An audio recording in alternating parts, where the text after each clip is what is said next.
Hey guys, happy Wednesday morning. It's Wednesday morning for me, and I'm just walking over to the school. My daughter has a program today, and I know parking will be crazy anytime they have programs or activities or parties.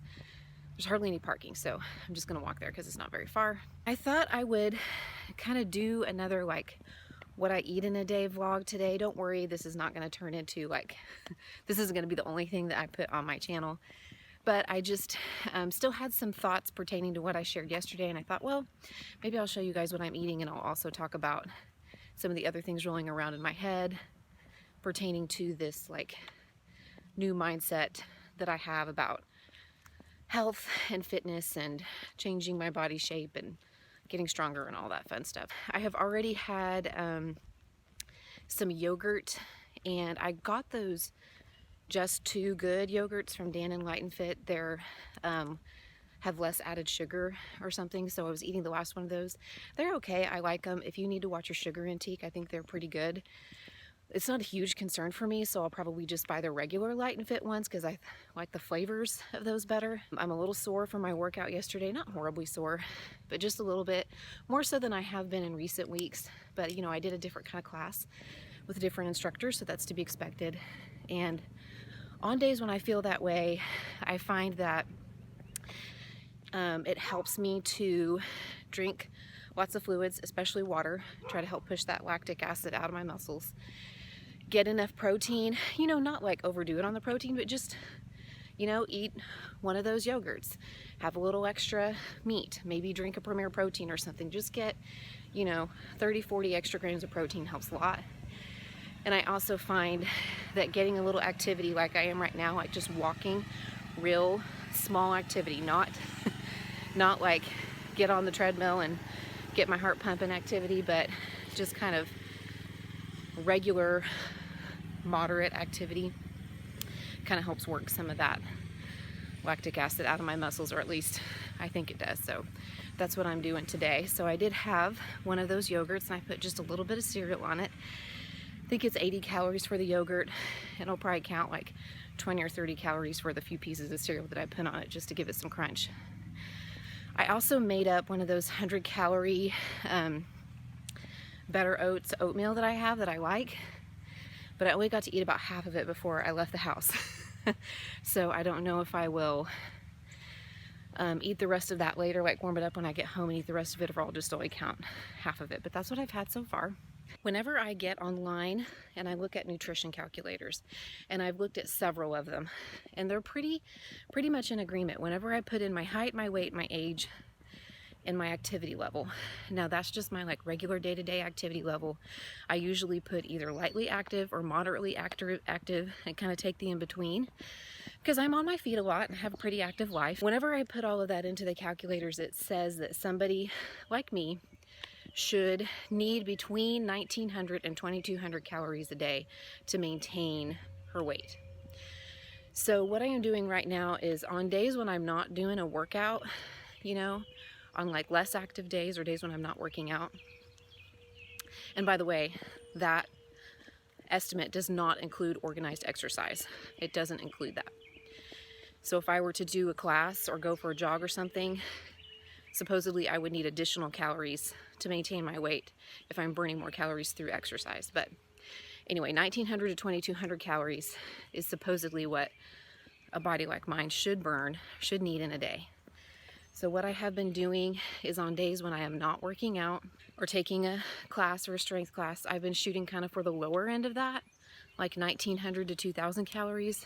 And on days like yesterday, when I do a pretty strenuous workout, I kind of shoot for the upper end, you know, 2,200, maybe a little over calories on days like that. So that's what I'm shooting for. Now, there are people who recommend when you're trying to do this that you can do what's called reverse dieting. I mean, technically that's what I'm doing, but there are people who say that you can do it gradually. Like say you have been eating 1,400 calories a day or something and not getting anywhere, and you want to reverse diet and get your metabolism back up.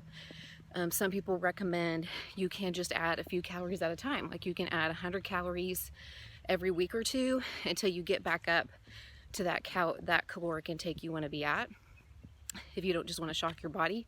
And then there are other people who are like, listen, if you can handle gaining a few pounds in the beginning, you should just do it. Just get it done. Just go there. So that's what I'm doing right now.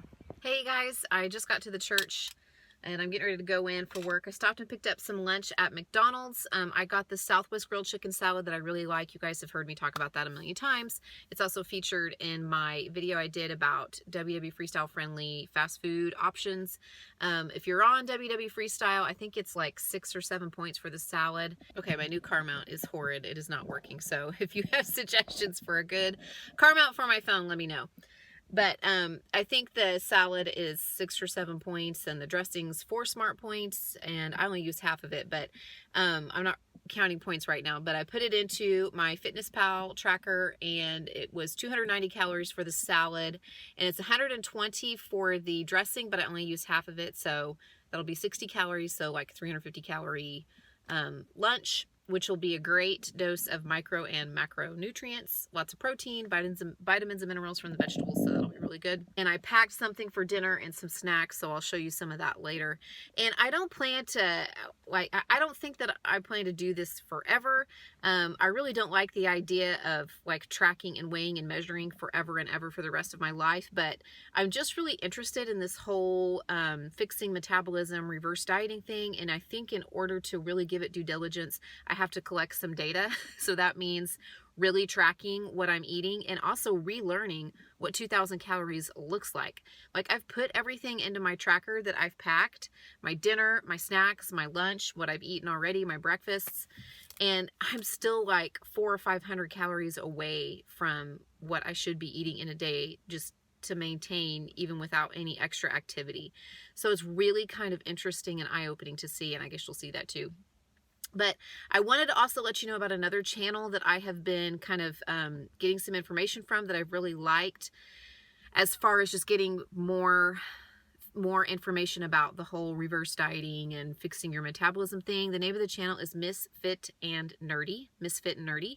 And I don't watch all of her videos. It's really hard to find information out there about this kind of thing, especially about like fat loss and workouts, that's not from a channel where they're like, you know, either a fitness competitor or a bikini competitor or an athlete or a trainer.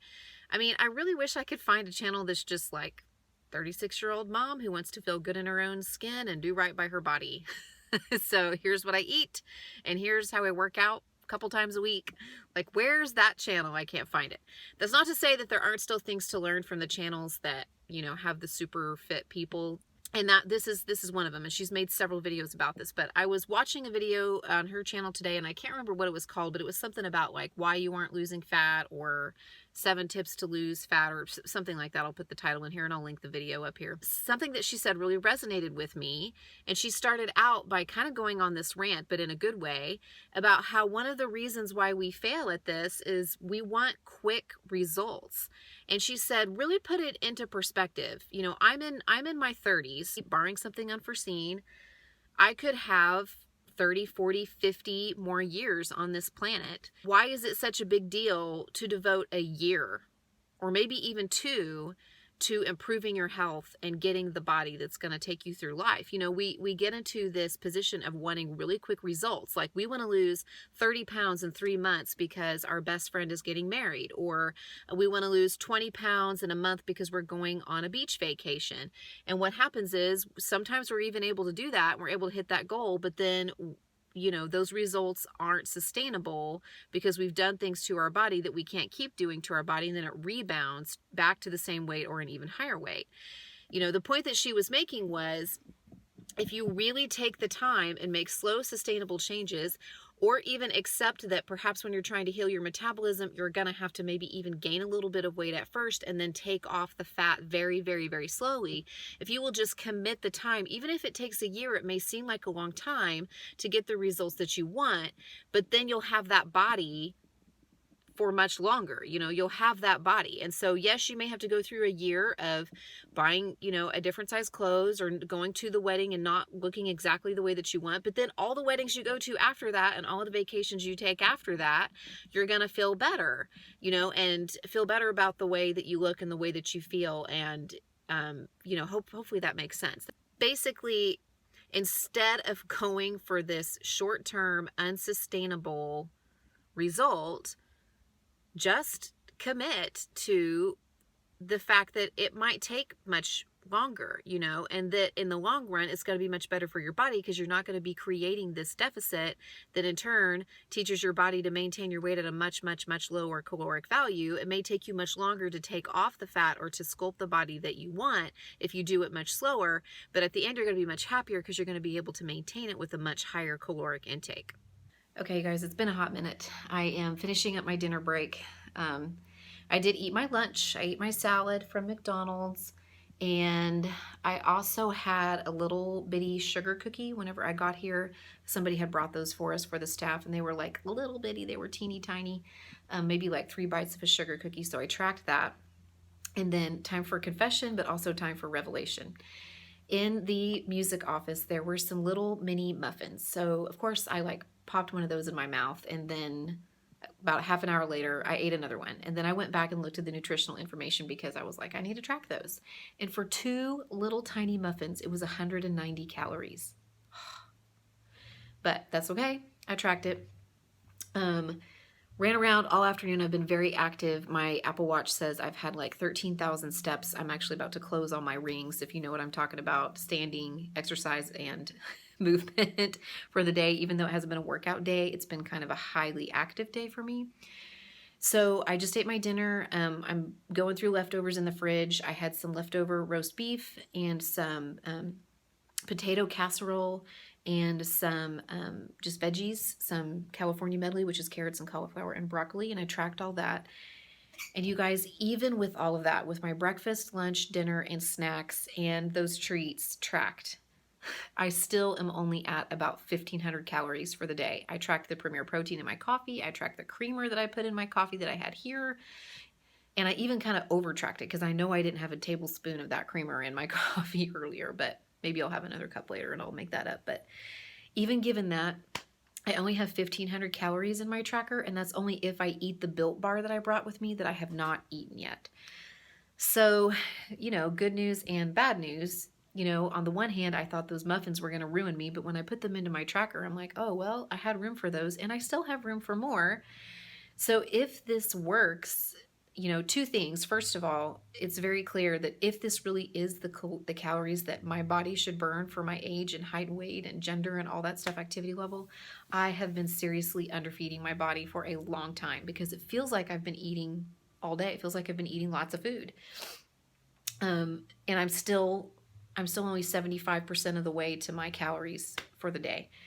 Secondly, if this does work out for me and my metabolism adjusts and I'm able to eat this way and maintain my weight, like maybe my weight goes up but then it comes back down a little bit and I'm able to maintain that at this caloric level, I'm going to be a very happy person because it gives me a little wiggle room, right? So the room that I have now with 500 calories, that's a couple glasses of wine and a little bit of dessert with dinner. Like, I wouldn't be so anxious and worried every time something like that, an occasion like that popped up. So just thought I'd hop in here and tell you guys, you know, I still have to eat my Built Bar and then I will be at 1,500 calories for the day. So still 400 calories shy of the low point of the window that I'm trying to hit. So I'll check in later and let you know what I decide. Hey guys, it's the next day, which probably doesn't surprise those of you who watch my vlogs because I tend to do this. I will get tired at the end of the day and not finish out the vlog, and then I will finish it the next day. And I was debating whether or not to even put this up because it just kind of felt like one big fail. You know, like I still had plenty of nutrient-dense food, I feel like, you know, vegetables and good sources of protein and stuff, but I also had the mini muffins and the cookie and the Built Bar. At the end of the day, I was still short, so when I got home, I ate like a frozen waffle, just like a little Eggo waffle with some peanut butter on it to put me, you know, closer to the caloric goal I was trying to hit.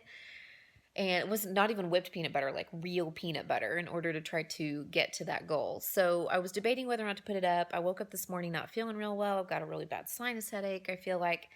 But I started to edit it and I thought, you know what? It's okay. I think I should go ahead and put this out there because, first of all, for me, I've learned a few things.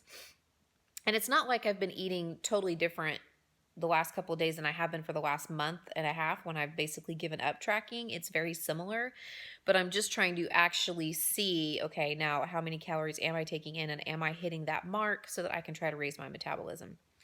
But one of the things I've learned is that, yes, there's more wiggle room for stuff. You know, like if I want to have a glass or two of wine occasionally, I want to have a dessert occasionally, yes, but that doesn't need to be the way that I fill that gap all the time. I need to have some more nutrient dense foods. You know, like I didn't eat very much fruit yesterday. A banana would have been really helpful because that's like 100, 120 calories right there. Also, maybe I need to invest in some nuts, like some almonds or some seeds or something. But it's harder than it looks. And that probably makes some people angry when they're like, oh, yeah, you're the problem. You didn't eat enough food.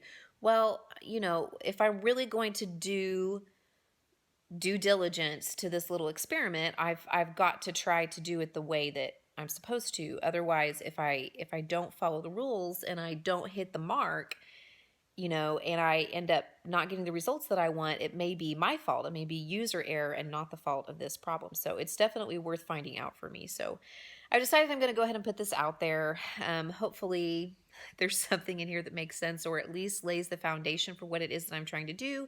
And it'll be something good to compare to in the future when I do another What I Eat in a Day video next week. Maybe, you know, I do a little bit better with eating more calories earlier in the day and making sure that I'm getting enough nutrient dense foods, all that kind of thing. So thanks so much for coming along. Sorry for the rambling outro, but I appreciate you guys. I'd love it if you give this a thumbs up, especially if you want to see more about this little experiment that I'm doing. Give this video a thumbs up. Consider subscribing to my channel if you have not already. Leave me a comment, and I will check in very soon. Bye.